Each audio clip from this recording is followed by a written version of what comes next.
In this video, I'm going to show you how to use AI image generators like DALL-E or Midjourney to create 3D animated scenes to help with storytelling and boost engagement. Okay, so first we're going to go over to Bing Chat. This has actually got DALL-E from OpenAI built in, which is one of the best AI image generators out there. So first I've got a list of my scenes written down, so you can just do the same. Now I'm going to generate an image of a night sky with a large moon in the middle of the screen.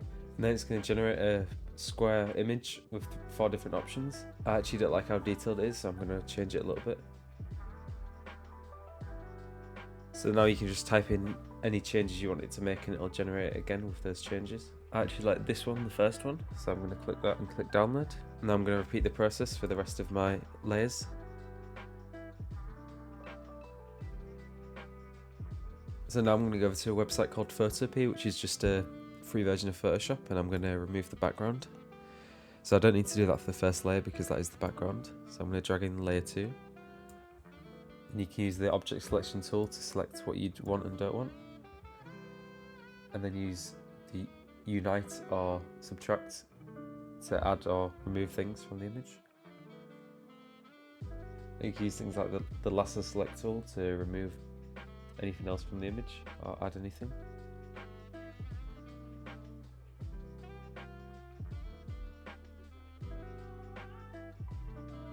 Right, so after you've made your selection, it doesn't have to be exactly perfect, but it wants to be pretty decent. You go over to the Refine Edge tool, and then you can edit the border like this, which will add a little bit of feathering.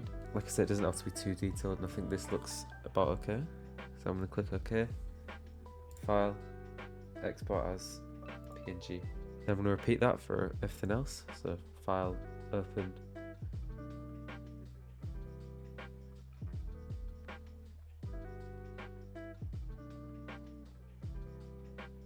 Right, so now I'm on Davinci Resolve. I'm going to drag all these images into the media pool, then layer them like this.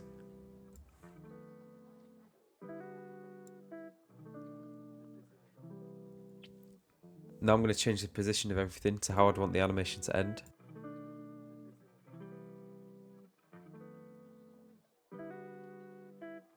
Right, now I'm going to go over to the colour page, just the colours, to make sure everything looks about the same.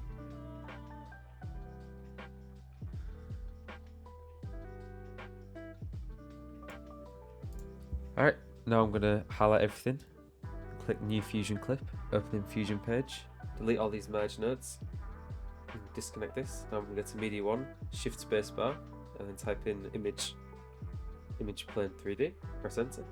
Then Shift Spacebar again, type in Merge 3D, and then Camera 3D, and then Render 3D. So then I'm going to copy this image plane node here, paste it onto all these, and connect them. Like this. Drag this to Render 3D into the media out. Go over to Merge 1 and click 1. That'll make it show up in this viewer. And drag the camera back to make sure it fits. Just like this. Also, another quick tip, if it's lagging like mine is, just go here and click on these two to disable them, and now it'll play back a lot smoother. So now go over to Image Plane 1, drag it all the way back like that, scale it up,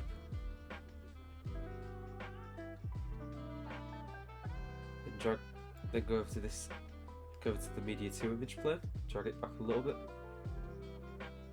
scale it up like this. Try and make it a little bit bigger than what it looks like in the viewer, so it goes over a bit more like that. Now go over to this one and move it back slightly. You don't need to move it back loads. Scale it up like that. Change the position to how you want. And you can move this one if you like, but I kind of like it how it is. I'll move it back a little bit. Like that. Like that.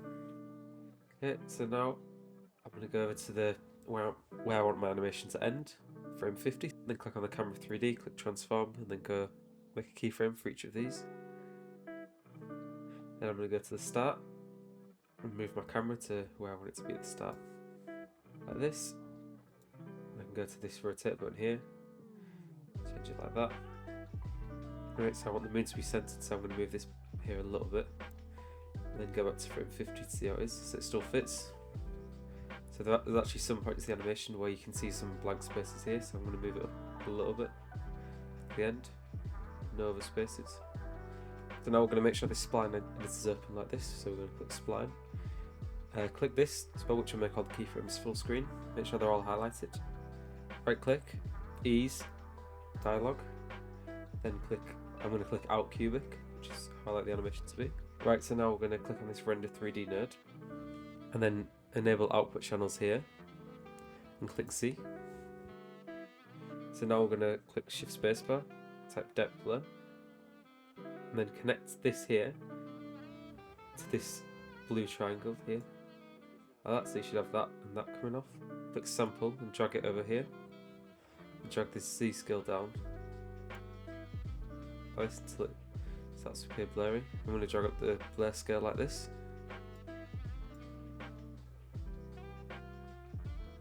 So you can also change the focal point like this, but that's what the sample does. So we go like that. Now we can go to the start and you can see the moon's in focus at the start. And this stuff's out of focus. And then as you go back, this stuff becomes in focus. And that's the animation done. Thanks for watching. Make sure to like and subscribe if you enjoy it. I'll be uploading videos like this every week. Bye.